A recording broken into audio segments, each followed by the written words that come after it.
सूफी एवं भक्ति आंदोलन कारण मध्यकालीन जड़ हो चुके समाज में धार्मिक आडंबरों एवं कुरीतियों ने हिंदू मुस्लिम एवं बौद्ध सभी धर्मों में अपनी जड़ें जमा ली थी। लोगों में आपसी सद्भावना की कमी एवं सामाजिक भेदभाव का प्रभाव, वर्ण एवं जाति व्यवस्था अत्यधिक कठोर हो गई थी एवं अनेक सामाजिक बुराइयों में समाज को दूषित कर दिया था। शासक वर्ग के अनाचारों से आम जन में गहरी निराशा उत्पन्न हो चुकी थी। प्रभाव एवं परिणाम, भक्ति के प्रति आस्था का विकास, लोक भाषाओं में साहित्य रचना का आरंभ, सहिष्णुता की भावना का विकास, जाति व्यवस्था के बंधनों में शिथिलता, विचार एवं कर्म दोनों स्तर पर समाज का उन्नयन। सूफी आंदोलन उत्पत्ति उदय। सूफी शब्द को अलग अलग विद्वानों ने अलग अलग अर्थों से परिभाषित किया है। जैसे सप शब्द का ऊनी वस्त्र धारण करने वाला, सफा शब्द का अर्थ आचार विचार से पवित्र व्यक्ति से है। एक मत यह भी है कि मदीना में मोहम्मद साहब द्वारा बनवाई मस्जिद के बाहर सफा नामक पहाड़ी पर जिन व्यक्तियों ने शरण ली तथा खुदा की आराधना में लीन रहे, वे सूफी कहलाए। सूफीवाद का उद्भव ईरान में हुआ। प्रारंभिक सूफियों में रबिया प्रसिद्ध है। सूफीवाद इस्लाम के भीतर सुधारवादी आंदोलन था। रबिया एवं मंसूर बिन हल्लाज ने क्रमशः 8वीं एवं 10वीं शताब्दी में ईश्वर एवं व्यक्ति के बीच प्रेम संबंध पर बल दिया। अल गज्जली ने रहस्यवाद एवं इस्लामी परंपरावाद को मिलाने का प्रयत्न किया। इब्न उल अरबी ने सूफी जगत में वहदत उल वजूद का सिद्धांत प्रतिपादित किया, जो एकेश्वरवाद से संबंधित था।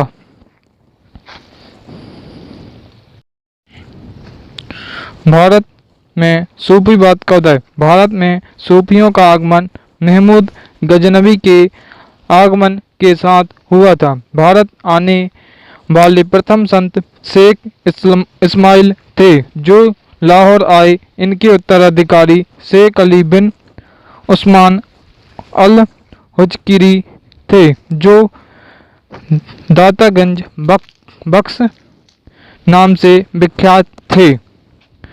शेख अली बिन उस्मान अल हुजबिरी ने सूफी मत से संबंधित प्रसिद्ध रचना कश्फुल महजूब का लेखन किया। ख्वाजा मोइनुद्दीन चिश्ती 1192 ईस्वी में शिहाबुद्दीन मोहम्मद गौरी के साथ भारत आए थे। इन्होंने भारत में चिश्ती संप्रदाय की नींव रखी। सूफीवाद के समूह। मोटे तौर पर सूफीवाद को 2 समूह में विभाजित किया जाता है। पहला बसारा समूह, ये इस्लामिक कानूनों में विश्वास रखते थे। दूसरा बेसरा समूह, ये इस्लामिक कानूनों में विश्वास नहीं रखते थे। ये घुमक्कड़ संत थे। सूफीवाद का दर्शन। सूफीवाद ने इस्लामिक कट्टरपन को त्यागा, धार्मिक रहस्यवाद अपनाया। सूफीवाद में इस्लाम धर्म एवं कुरान के महत्व को स्वीकारा है। परंतु इस्लाम धर्म के कर्मकांडों पर व कट्टरपंथी विचारों का विरोध किया। सूफी संतों ने एकेश्वरवाद में विश्वास किया है। इसके अनुसार ईश्वर एक है, सब कुछ ईश्वर में है। त्याग एवं प्रेम के द्वारा ईश्वर को प्राप्त किया जा सकता है। सूफी संतों ने ईश्वर को प्रेमी माना है एवं इसी प्रेम में भक्ति, त्याग, प्रेम, अहिंसा, उपासना एवं संगीत को साधन बनाया है। सूफी उपासना पद्धति। सूफी संतों की उपासना को जियारत कहा जाता है। जियारत में सूफी संत दरगाहों एवं नाच एवं संगीत के माध्यम से अपनी प्रेम व भक्ति को प्रस्तुत करते हैं। विशेष रूप से कव्वाली, जिक्र एवं समा के द्वारा उपासना करते हैं। कौल। कव्वाली से पहले व अंत की कहावत की शुरुआत अमीर खुसरो ने की। सूफी सिलसिले संप्रदाय। चिश्ती सिलसिला। प्रमुख चिश्ती संत अबू अब्दाल चिश्ती। संस्थापक भारत के बाहर का है। शेख हारून मोइनुद्दीन चिश्ती के गुरु। मोइनुद्दीन चिश्ती भारत में चिश्ती संप्रदाय के संस्थापक। बख्तियार काकी मोइनुद्दीन चिश्ती के शिष्य थे। बाबा फरीद बख्तियार काकी के शिष्य। निजामुद्दीन औलिया बाबा फरीद के शिष्य। भारत में चिश्ती संप्रदाय की स्थापना ख्वाजा मोइनुद्दीन चिश्ती ने की। चिश्ती संप्रदाय भारत में ही चला, अफगानिस्तान की शाखा समाप्त हो गई थी। ख्वाजा मोइनुद्दीन चिश्ती ये 1192 ईस्वी में शिहाबुद्दीन गौरी की सेना के साथ भारत आए। कुछ दिन लाहौर में ठहरे, बाद में अजमेर जाकर बस गए। यात्राक्रम लाहौर, फिर दिल्ली, फिर अजमेर। जन्म अफगानिस्तान के सिस्तान में। मृत्यु अजमेर राजस्थान में। खानकाह दरगाह अजमेर राजस्थान। शिष्य योगी रामदेव, जयपाल, शेख हमीदुद्दीन नागौरी एवं कुतुबुद्दीन बख्तियार काकी ये शिष्य थे। इनके समय अजमेर पर पृथ्वीराज चौहान का शासन था। मुगल सम्राट अकबर ने इनकी दरगाह की 2 बार पैदल यात्रा की। इन्होंने धर्मांतर को गलत माना। ये धर्म की स्वतंत्रता में विश्वास रखते थे। ख्वाजा कुतुबुद्दीन बख्तियार काकी ये ख्वाजा मोइनुद्दीन चिश्ती के शिष्य थे। ये इल्तुतमिश के समय भारत आए थे। उपाधि कुतुब उल अकताब, रईस उल सलीकी, सिराज उल औलिया ये उपाधि थी। शिष्य बाबा फरीद और शेख फरीद। कुब्बत उल इस्लाम मस्जिद एवं कुतुब मीनार बख्तियार काकी को समर्पित है। जन्म फरगाना, मृत्यु दिल्ली पर। बाबा फरीद बलबन का दामाद था। इसका नाम शेख फरीदुद्दीन गज ए शंकर था। ये बख्तियार काकी के शिष्य एवं उत्तराधिकारी थे। बाबा फरीद के कुछ रचनाओं को गुरु ग्रंथ साहिब में संकलित किया गया था। जन्म मुल्तान, मृत्यु पाटन। शिष्य शेख निजामुद्दीन औलिया। शेख निजामुद्दीन औलिया ये बाबा फरीद के शिष्य थे। जन्म बदायूं उत्तर प्रदेश, मृत्यु दिल्ली पर। शिष्य अमीर खुसरो। सिराजुद्दीन उस्मानी, शेख बुरहानुद्दीन गरीब, नसीरुद्दीन चिराग ए देहलवी, निजामुद्दीन औलिया एकमात्र चिश्ती संत थे जो अविवाहित थे। निजामुद्दीन औलिया ने 7 सुल्तानों का शासन देखा परंतु किसी सुल्तान के दरबार में नहीं गए। गयासुद्दीन तुगलक के औलिया से कटु संबंध थे। निजामुद्दीन औलिया को महबूब ए इलाही एवं सुल्तान उल औलिया कहा जाता है। निजामुद्दीन औलिया ने सुलह ए कुल का सिद्धांत दिया था। निजामुद्दीन औलिया ने योग एवं प्राणायाम को अपनाया एवं योगी सिद्ध कहलाए। औलिया के शिष्य पहला शेख सिराजुद्दीन उस्मानी। निजामुद्दीन औलिया ने इन्हें आईना ए हिंद की उपाधि प्रदान की।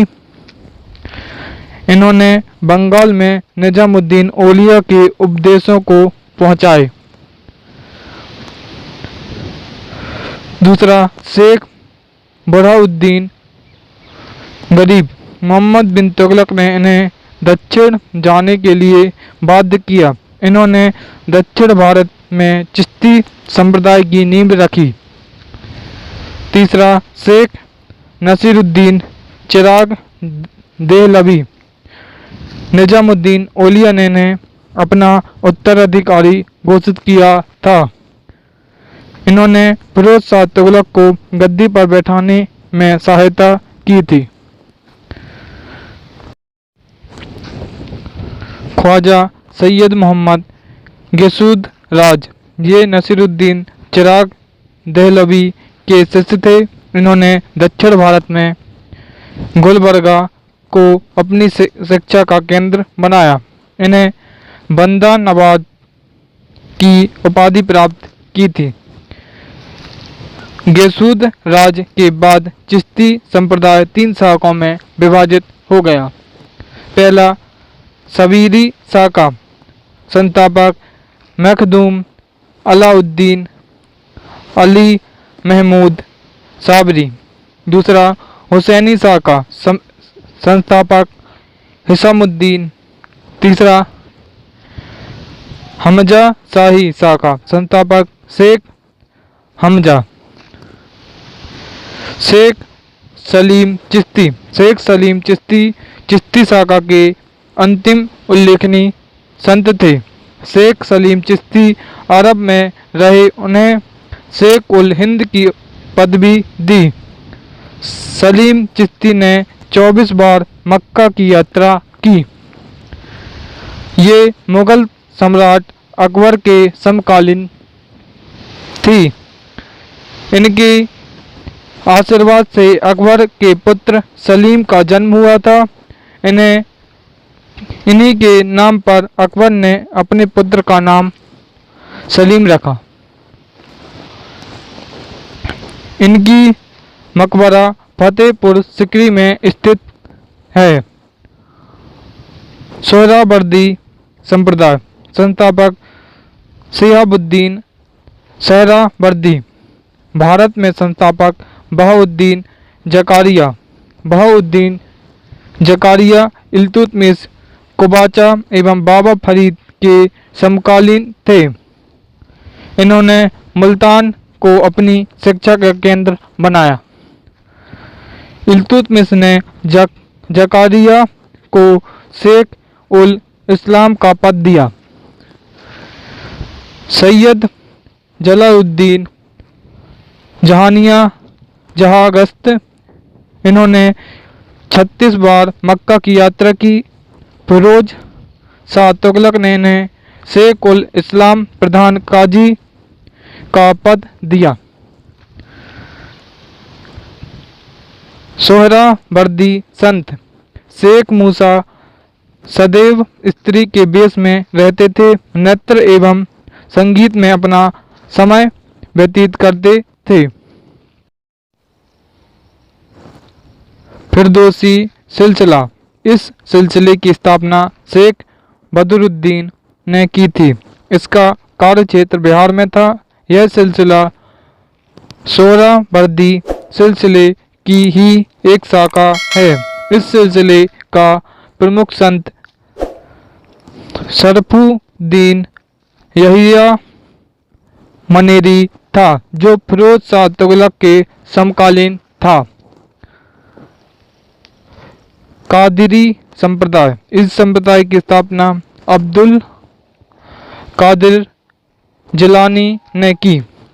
कादरी शाखा के लोग गाने बजाने के विरोधी थे। ये हरे रंग की पगड़ी पहनते थे एवं पगड़ी में लाल गुलाब का फूल लगाते थे।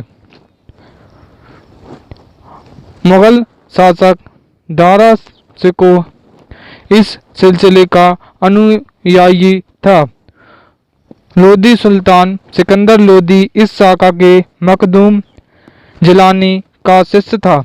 इस शाखा के संत शेख मियां मीर मुगल शासक शाहजहां एवं जहांगीर का समकालीन था।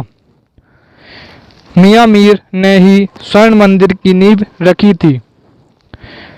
कादरी संप्रदाय का विभाजन दो उप संप्रदायों में हुआ। पहला रज़किया संस्थापक शहजादा अब्दुल रज्जाक, दूसरा वहाबिया संस्थापक अब्दुल वहाब।